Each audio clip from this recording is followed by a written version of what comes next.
तो ये मुझे ले गए उठा के एंटी करप्शन के दफ्तर में, और लेकर ऐसे गए जैसे मुझे कोई एजेंसियां ले गई हैं ना।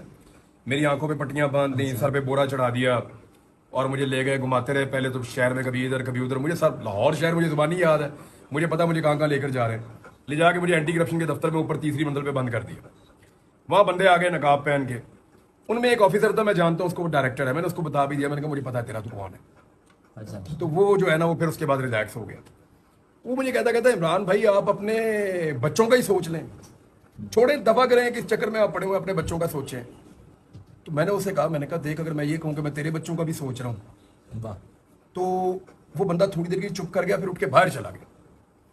फिर वापस आ गया, मुझे कहता भाईजान ये मुल्क रहने के काबिल ही नहीं है, मैं पाकिस्तान के बाहर से पढ़ के आया हूँ। ये मुझे एक एंटी करप्शन का डायरेक्टर रैंक का आदमी, पूछो उसको बुला के जिन लोगों ने भेजा था। अच्छा, उसको अभी फारिग कर दिया होगा। जिन्होंने भेजा था उसको ट्रांसफर किया बाद में, वो जनूबी पंजाब गया वापस। जिन्होंने उसको भेजा था, मैं उसका नाम नहीं ले रहा, उसको बुलाकर पूछे उसने मुझे ये कहा या नहीं कहा। उसने मुझे कहा ये भाई मुल्क रहने के काबिल ही नहीं रहा, मैं इस मुल्क में नहीं पढ़ा, मैं बाहर से पढ़ के आया हूँ, मेरी इतनी क्वालिफिकेशन है, मैं यहाँ पे सर्व करना चाहता हूँ, मुझे काम करने ही नहीं दिया जाता। ये काम है जो मैं कर रहा हूँ, आपको उठा ले हूँ बगैर किसी गुनाह के। ये वो मुझे बात कर रहा था। देखें अभी नहीं, फाइन भाईजान, मैं अभी वुदू करके नमाज पढ़ूंगा, उसके बाद फिर बैठ के करते हैं। तो प्रॉब्लम ये है कि जो लोग यूज हो रहे हैं ना, अभी मुझे उठाया पुलिस वालों ने, सारे पुलिस वाले हाथ जोड़ के रो रहे थे कि यार खुदा का वास्ता हम नहीं है। हर बंदा रंजीदा था, कोई पुलिस वाला बात करने की जरूरत ही नहीं करता था, मैं बात करता था तो वो बोलता था।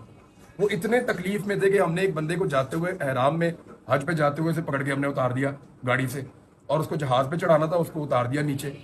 भाई हज करने वालों को तो आप अलविदा करते हैं, उनसे दुआ की दरखास्त करते हैं, ये मुझे घसीट के ले गए वहां से।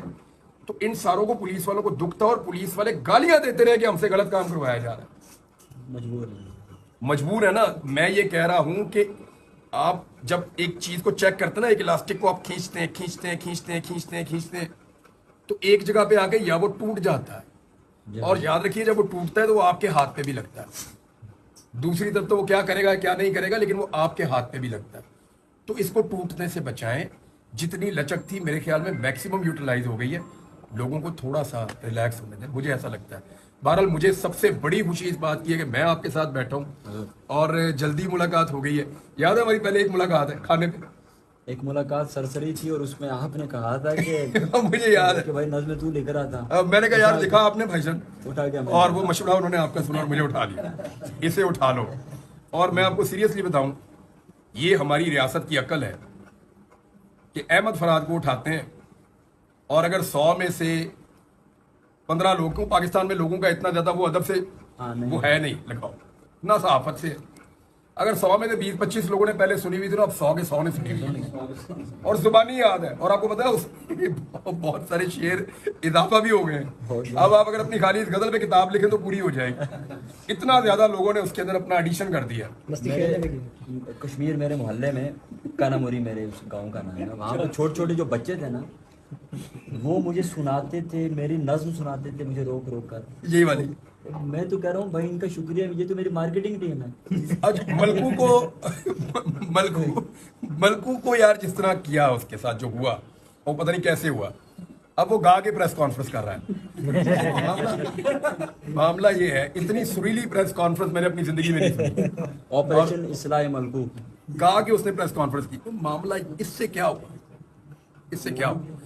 मैं ये कह रहा हूँ कि ये लोग इसको मजाक के तौर पे लेते हैं। मेरे ख्याल में रियासत को संजीदा होना चाहिए, और संजीदा होकर अपने शहरियों की तरफ देखना चाहिए कि उनकी तमन्ना क्या है, वो इस मुल्क को, जो मुल्क के असल मालिक है, वो कैसे चलाना चाहते हैं।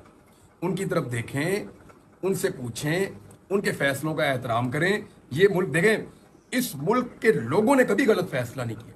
47 में इन्होंने 47 में इन्होंने फैसला किया, इनका फैसला बिल्कुल ठीक था, इन्होंने मुल्क बना दिया। 47 में इनका फैसला, 65 में इन्होंने फैसला किया टक्कर देंगे, इन्होंने ऐसी टक्कर दी अपने कई गुना बड़े दुश्मन को, इन्होंने 1 इंच इन्होंने नहीं घुसने दिया।